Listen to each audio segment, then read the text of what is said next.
तुमने सुना होगा लोगों को कहते, और तुमने अपनी किताबों में भी ऐसे गीत पढ़े होंगे और ऐसी बातें सुनी होंगी, और तुम भी जैसे जैसे बड़ी होती जाओगी तुम्हें इस बात का अनुभव होगा, इस बात का अनुभव होगा कि बचपन में जो सुख और आनंद था वो बाद के दिनों में निरंतर कम होता जाता है।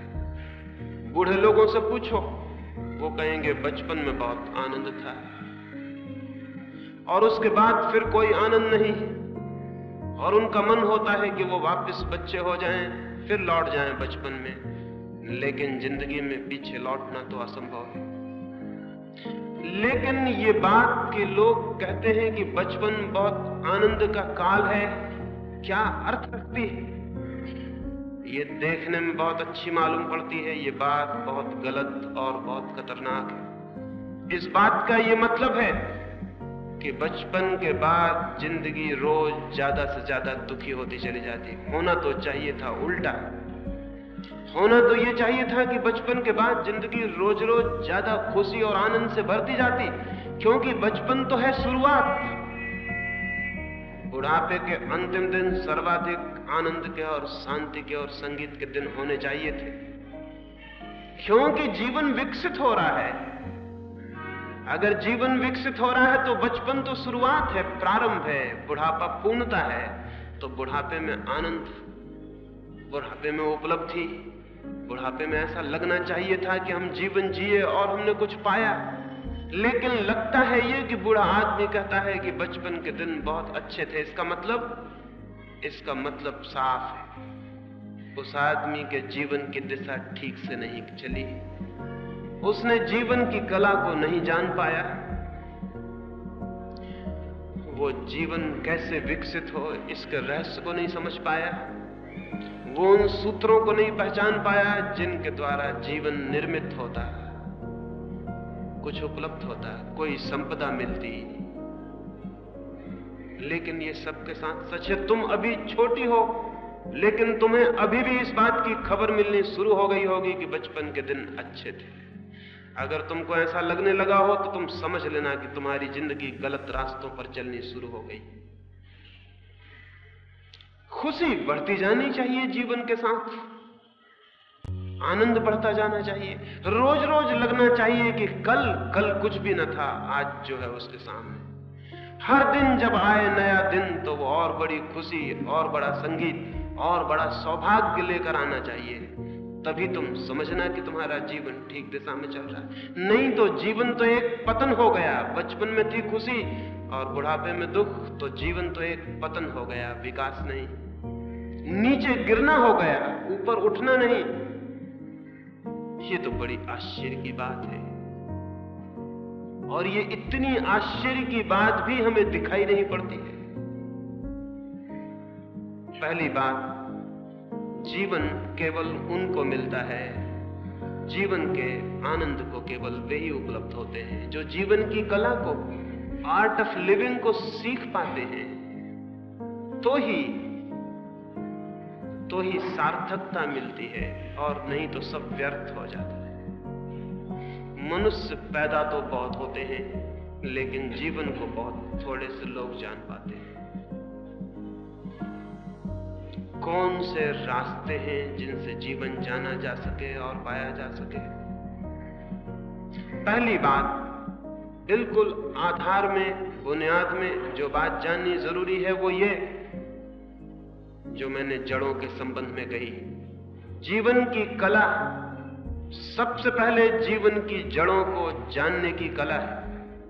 ये जानना जरूरी है कि मेरे जीवन का केंद्र कहां है, जहां से प्राण शक्ति पाते हैं। वो कहां है? वो बाहर है या भीतर?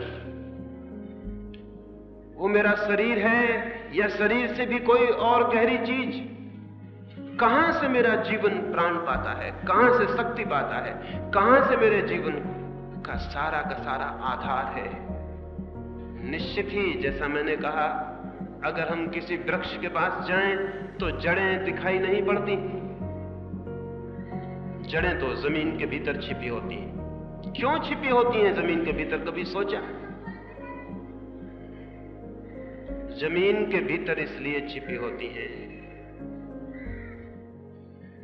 कि जीवन का जो भी काम है, जीवन की जो भी प्रक्रिया है, जीवन की जो भी रहस्यपूर्ण विकास की गति है, वो सब मौन, शांत, एकांत में कार्य करती है। अगर हम किसी आदमी को 10-5 दिन न सोने दें, वो पागल हो जाए। क्यों? क्योंकि जीवन की जो भी गति थी, स्वास्थ्य का जो भी क्रम था, वो सब नींद में काम करता था। जब आदमी सोया हुआ था, तब उसके सारे प्राण काम में संलग्न हो जाते थे। एक आदमी को हम जगा रखें 15 दिन तक, वो पागल हो जाएगा। और ज्यादा दिन जगा रखें, वो मर भी जा सकता है, आत्महत्या भी कर ले सकता है। चीन में पुराने दिनों में आदमी को सजा देते थे, तो सबसे बड़ी सजा यही थी कि उसको सोने न दिया जाए, उसे जगाए रखा जाए। 2 सिपाही खड़े रहेंगे 24 घंटे और उसको जगाते रहेंगे, उसको खीलियों से छेदते रहेंगे ताकि वो सो न पाए।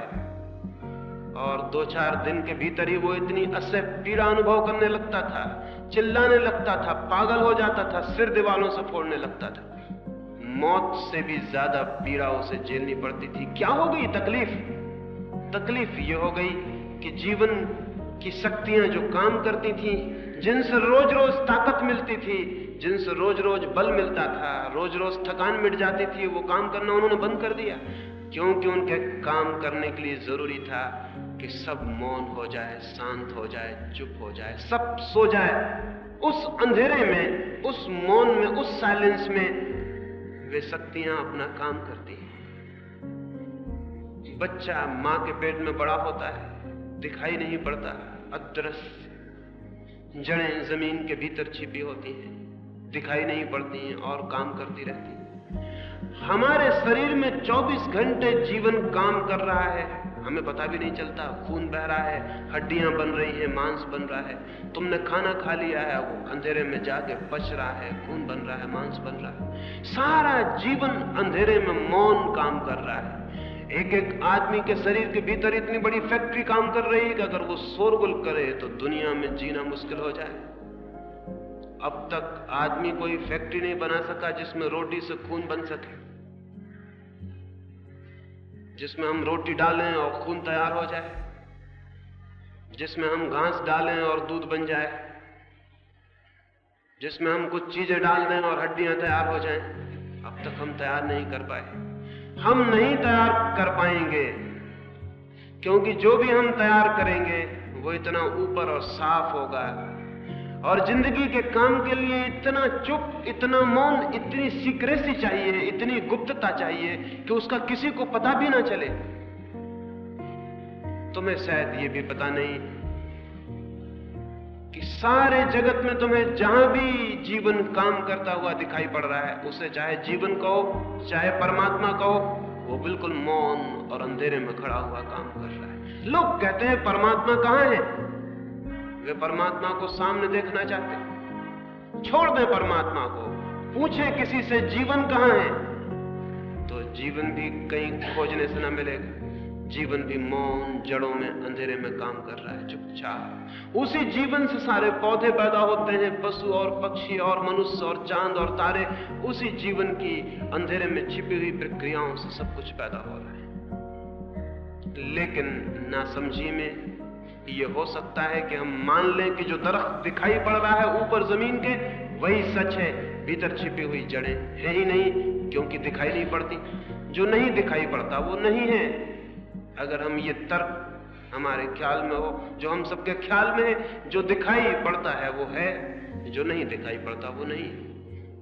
अगर ये ख्याल हमारे ऊपर आ जाए तो फिर हम जड़ों की फिक्र छोड़ देंगे, पौधों की, पत्तों की फिक्र करेंगे, शाखाओं की फिक्र करेंगे। क्या ये पौधा बहुत दिन जिएगा? और अगर जिएगा भी तो रोज रोज कुम्हलाता जाएगा, रोज रोज इसकी हरियाली कम होती जाएगी, रोज रोज इसमें फूल आने कम होते चले जाएंगे। एक दिन ये पौधा मर जाएगा।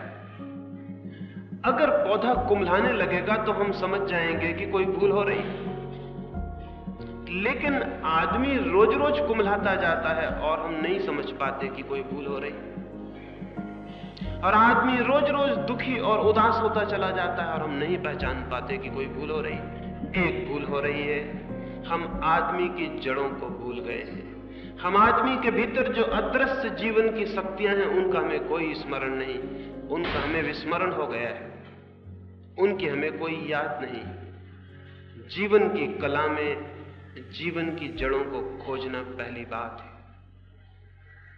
निश्चित ही जड़ें भीतर हैं, क्योंकि वहीं से सब विकसित होता है। हमारा प्रेम कहां से विकसित होता है? कभी तुमने सोचा? हमारा चिंतन कहां से जन्मता है? तुमने कभी सोचा? हमारी सारी शक्ति कहां से आती है? कभी तुमने ख्याल किया? भीतर से। एक दिन अचानक हमारे भीतर विचार का जन्म होता है, प्रेम का जन्म होता है। हमारे भीतर से कुछ उठता है और बाहर की तरफ फैलता चला जाता है। जीवन भीतर से बाहर की तरफ है, लेकिन हमारी सारी शिक्षा, हमारा सारा समाज, हमारी सारी संस्कृति बाहर से भीतर की तरफ है। हम क्या कर रहे हैं अपने विद्यापीठों में, अपने स्कूलों में? कुछ ज्ञान बाहर से भीतर डाल रहे हैं, कुछ बातें सिखा रहे हैं, सीख लो। बाहर से डाली जा रही हैं बातें और भीतर हम उन्हें इकट्ठा कर रहे हैं। ये ज्ञान झूठा है, ये ज्ञान जीवन की तरफ नहीं ले जा सकता। हाँ, इस ज्ञान से नौकरी मिल सकती है, इस ज्ञान से आजीविका चल सकती है, इस ज्ञान से वस्त्र मिल सकते हैं और अच्छा मकान मिल सकता है।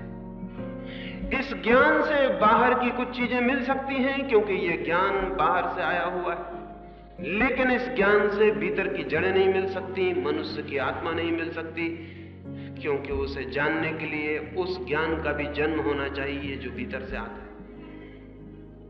इसलिए आदमी एक तरह के बहुत असंतुलित दशा में खड़ा हो गया है। उसका जड़ों से संबंध टूट गया है, वो अपनी ही रूट से टूटा हुआ है, अपनी ही जड़ों से उसका कोई वास्ता नहीं। क्या करें? कैसे हम अपनी जड़ों को खोज पाएं? और अपनी जड़ों को खोज लेना ही आत्मा को खोज लेना है। धर्म का यदि कोई अर्थ है तो यही है कि व्यक्ति अपनी आत्मा को कैसे खोज ले। और आत्मा से मतलब है जीवन की जड़ें, जहां से हमारे जीवन के पौधे में सारी शाखाएं निकलती हैं, उस जगह को हम कैसे खोज लें। और अगर हम उसे खोज पाएं तो हमारा आनंद प्रतिदिन बढ़ता चला जाएगा और हमारे जीवन की हरियाली बढ़ती चली जाएगी और हमारी खुशी बढ़ती चली जाएगी। मृत्यु के क्षण में जाकर हम परिपूर्ण जीवन तक पहुंच जाने चाहिए। मरते वक्त आदमी उतना आनंदित होना चाहिए जितना कभी न था।